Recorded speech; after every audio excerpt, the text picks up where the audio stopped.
वेद अर्थात ईश्वरीय ज्ञान।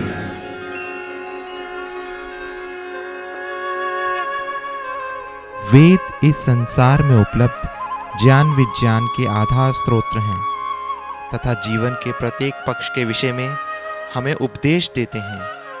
उन्हीं वेद के मंत्रों पर आधारित प्रवचनों की श्रृंखला आस्था चैनल पर आरंभ की है, जिसका शीर्षक है वेद वाणी। ओम भूर्भुवस्सुः तत्सवितुर्वरेण्यं भर्गो देवस्य धीमहि धियो यो नः प्रचोदयात्। तूने हमें उत्पन्न किया, पालन कर रहा है तू। तुझसे ही पाते प्राण हम, दुखियों के कष्ट हरता तू। तेरा महान तेज है, छाया हुआ तभी स्थान। सृष्टि की वस्तु वस्तु में तू हो रहा है विद्यमान। तेरा ही धरते ध्यान हम, मांगते तेरी दया। ईश्वर हमारी बुद्धि को श्रेष्ठ मार्ग पर चला। सृष्टि के आरंभ में परम पिता परमात्मा ने मनुष्यों को ऋषियों के माध्यम से सृष्टि संचालन हेतु जो ज्ञान प्रदान किया, वह वेदों के नाम से प्रसिद्ध हुआ। आज प्रस्तुत करते हैं वही वेद वाणी।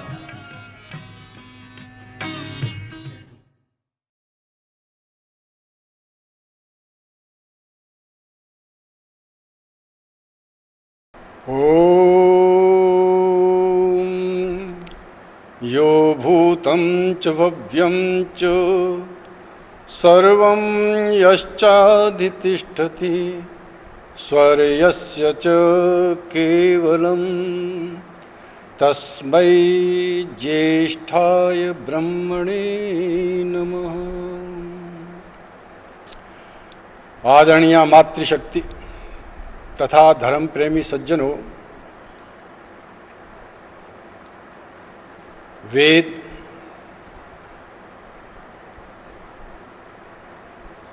हमारे धर्म का मूल है।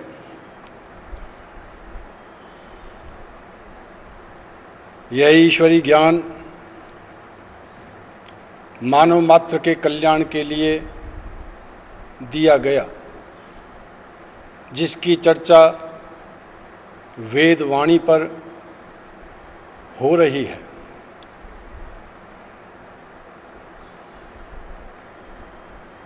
सभी मानवों के लिए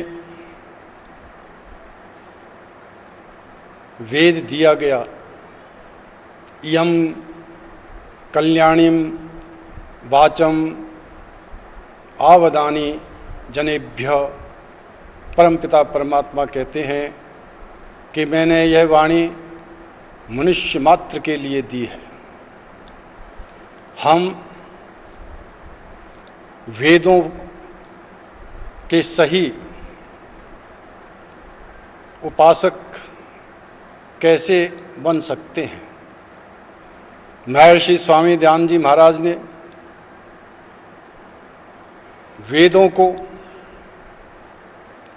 सर्वोपरि स्वतः प्रमाण ग्रंथ स्वीकार किया और उन्होंने ये कहा, वेदों का पढ़ना, पढ़ाना और सुनना सुनाना सब आर्यों का परम धर्म है। इसके साथ साथ वेद में कहा, संश्रुतेन गमे मही माश्रुतेन विराधिषे। हम वेदों के अनुसार चलें, वेदों के विरुद्ध कभी न चलें। वेद के अनुसार हम कैसे चल सकते हैं, आइए इस विषय पर मैं प्रकाश डालता हूँ। वेदों में से वो वाक्य निकालिए जो आदेश के रूप में हमें करने के लिए बताए हैं, और उन वाक्यों को निकालिए जिन कर्मों का वेद में निषेध किया गया है। इसलिए वेद में कहा है कि वेद को देखते तो सब हैं, बहुतों ने तो वेदों के दर्शन भी नहीं किए होंगे, लेकिन पढ़ते बहुत कम हैं, और जो पढ़ते भी हैं उनके लिए कहा है उतत्वः शृण्वन् न शृणोत्येषाम् उतत्वः पश्यन् ददर्श वाचम्। बहुत से वेदों को सुनते हुए भी नहीं सुन पाते हैं, बहुत से देखते हुए भी नहीं देख पाते हैं। उतोत्वस्मै तन्वं विसस्रे जाये पत्य उशति सुवासा। जो सही रूप में वेदाध्ययन करते हैं उनके लिए वेद स्वयं अपना समर्पण कर देता है। लो जितना लाभ उठाना चाहो मुझसे उठाओ। वेद का अध्ययन करने का तरीका, सबसे पहला महत्वपूर्ण वेद का मंत्र है ओम विश्वानि देव सवितर दुरितानि परासुव यद भद्रम तन्न आसुव। इस मंत्र का क्रम देखिए। इस मंत्र में पहली बात ये कही है, हे परमपिता परमात्मन, हे सविता देव, विश्वानि दुरितानि परासुवा, हमारे संपूर्ण दुर्गुण और दुर्व्यसनों को दूर कर दीजिए। पहली बात कही है इसमें दुर्गुण और दुर्व्यसनों को दूर करने के लिए प्रार्थना की गई है। उसके बाद यद भद्रम तन्न आसुवा, जो कल्याणकारी गुण कर्म और स्वभाव हैं वह हमारे जीवन में भर दीजिए। देखिए, घर में परिवार में कोई माता किसी पात्र में दही रखना चाहती है, दूध रखना चाहती है, सबसे पहले उसके अंदर जो गंदगी है उसे धोना चाहेगी, उसे मांजती है, साफ करती है, तब जाकर के उसके अंदर अच्छी से अच्छी चीज़ें उसमें रखती है। यही सही बात है। वेद भी कहता है कि पहले अरे मानव, तू अपने दुर्गुण और दुर्व्यसनों को दूर कर, वह दूर हो जाएंगे। तेरा मन, तेरी बुद्धि, तेरी आत्मा, तेरा अंतःकरण, तेरा सूक्ष्म शरीर जब पवित्र हो जाएगा, उसके अंदर स्थायी रूप में वेदों का ज्ञान आ जाएगा। आइए मैं संक्षेप में वेदों के अंदर से विधि और निषेध वाक्यों को बतलाता हूँ। सबसे पहले मैं निषेध वाक्यों का वर्णन करूँगा। वेदों के अंदर सबसे पहले हिंसा का निषेध किया है। लोगों ने गलत धारणा बनाई, वेद की हिंसा हिंसा न भवति कह करके, कि यज्ञों के अंदर वेदों में हिंसा की बात लिखी है, पशु बलि की बात लिखी है। वेदों में इसका बिल्कुल स्पष्ट निषेध है। वेदों में लिखा, अजाम मां हिंसी, बकरी को मत मारो, अविम मां हिंसी, भेड़ को मत मारो, गाम मां हिंसी, गाय को मत मारो, मां हिंस्यात एक शफम पशुम, जिनके खुर मिले हुए होते हैं जैसे घोड़े, गधे, इन पशुओं की हत्या मत करो। वेद में लिखा है, अनागो हत्या वही भीमा, जो निरपराध प्राणी है उसकी हिंसा करना ये बुरी बात है। वेदों में इन प्राणियों की हिंसा का बिल्कुल निषेध है। इसलिए जिन यज्ञों में ये हिंसा प्रारंभ की गई, मांस खाने वाले लोगों ने, उस यज्ञ का नाम स्वयं अध्वर है। अध्वर का अर्थ क्या है? ध्वर हिंसायाम धातु से ध्वर बनता है, जिसका अर्थ है हिंसा। ध्वर का मतलब हिंसा, अ लगा दो तो उसका अर्थ हो जाता है अध्वर, जिसमें किसी प्रकार की हिंसा नहीं होती थी। यज्ञ का नाम अध्वर है। यम अध्वरम विश्वतः परिभूरसी, हे परमपिता परमात्मा, इस हिंसा रहित यज्ञ में जहाँ आप विद्यमान रहते हो, तद्देवेषु गच्छति, वह यज्ञ देवताओं के पास चला जाता है। वेदों में हिंसा का निषेध। और सुनिए, वेदों के अंदर जुआ खेलने का निषेध। जो व्यक्ति जुआरी होता है, वेद में लिखा है अक्षयमा दिव्या, जुआ मत खेलो। जाया तप्यते कृतवस्य, जुआरी की पत्नी हमेशा दुखी रहेगी, कभी सुखी नहीं रह सकती। माता हीना पुत्रस्य, जुआरी की माता अपने पुत्र से हीन हो जाएगी। वेद ने निषेध किया, जुआ मत खेलो, क्योंकि नीचा वर्तंत, कौड़ियाँ नीचे फेंकते हैं, ऊपर स्फुरंती, ये सिर पर चढ़ जाती हैं जुआरी के। आहस्तासो हस्तवंतम सहनते, हाथ नहीं होते कौड़ियों के, लेकिन हाथ वालों को मार डालती हैं। नियुक्ता अंगारा हिरण्य नियुक्ता, ये ऐसी अंगारे हैं ऐसे जो लकड़ी से पैदा नहीं होते। शीता संता, पकड़ने में तो ठंडे लगते हैं, लेकिन हृदयम निर्दहंती, हृदय को जलाकर राख कर देते हैं। इसलिए वेद कहता है अक्षयमा दिव्या, जुआ मत खेलो।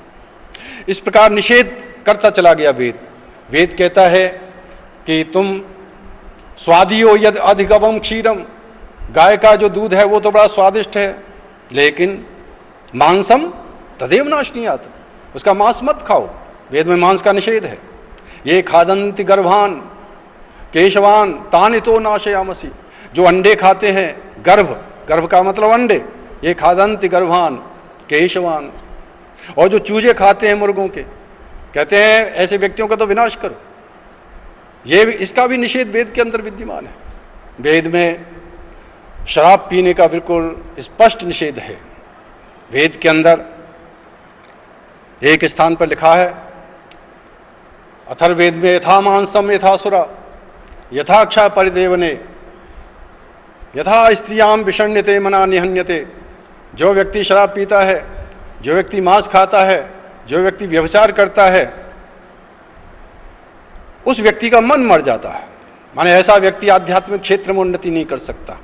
साधना के लिए, योगी बनने के लिए, परमात्मा की उपासना के लिए अपने जीवन के अंदर इन बुराइयों को दूर करो, ये वेद कहता है।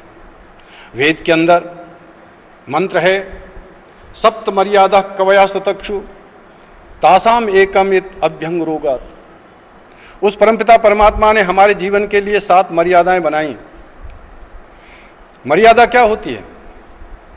आज तक हमने यही सुना और आपने भी यही सुना, मर्यादा कोई ऐसी अच्छी चीज़ें, अच्छी बातें हैं जिनको अपनाने से व्यक्ति महान बनता है। लेकिन आज मैं एक अर्थ और बता रहा हूँ। वेद की दृष्टि में मर्यान अदंतिता मर्यादा, जो मनुष्य को खा जाती हैं जीवन के अंदर, उनका नाम मर्यादा है। कौन कौन सी मर्यादा है जो मनुष्य को खा जाती हैं? वेद ने कहा ये बुराइयां मनुष्य को खा जाती हैं। यास्काचार्य इस मंत्र का अर्थ करते हुए कहते हैं, स्तेनम, जो व्यक्ति चोरी करता है संसार के अंदर, वह चोरी उस व्यक्ति को खा जाती है। वह व्यक्ति संसार के अंदर यशस्वी नहीं बन सकता। स्तेनम। फिर आगे लिखा तल्पारोहणम, जो व्यक्ति व्यभिचार करता है, वैश्यागामी है, वह व्यक्ति भी संसार के अंदर उन्नति नहीं कर सकता है, वो महापापी है।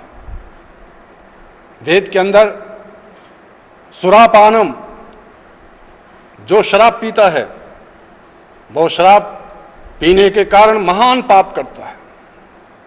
उसे पता ही नहीं रहता कि मैं क्या कर रहा हूँ। बुद्धिम लिम्पति अद्रव्यम मदकारी तदुच्यते, जो बुद्धि को नष्ट कर देती है, उस द्रव्य को हम नशा कहते हैं। वेद ने उसका निषेध किया।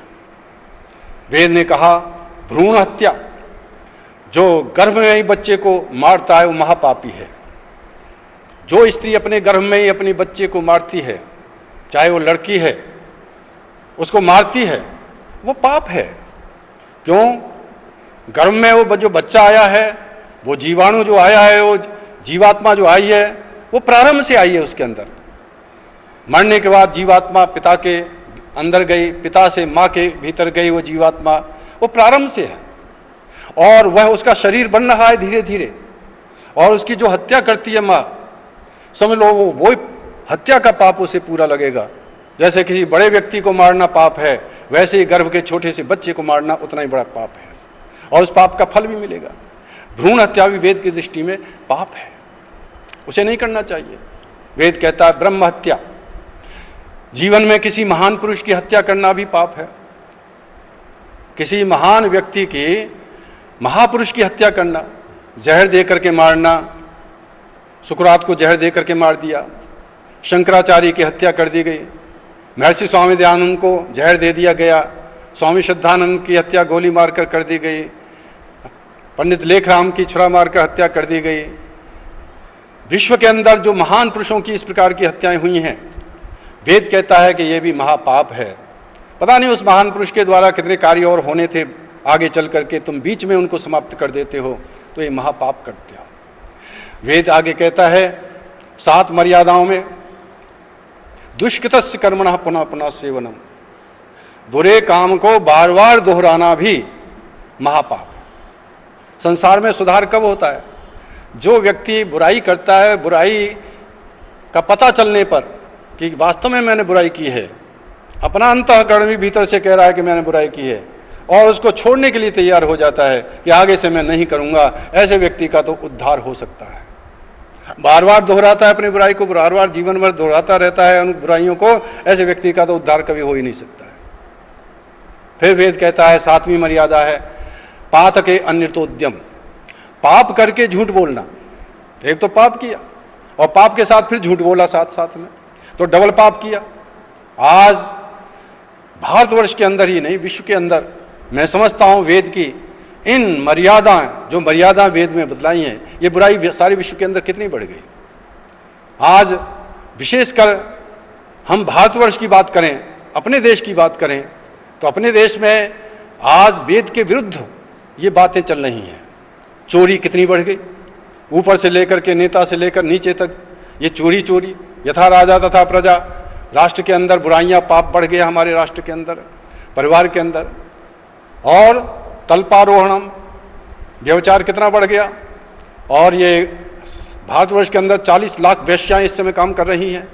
एड्स की बीमारियां हो रही हैं, इस व्यभिचार के द्वारा बीमारियां बढ़ गई।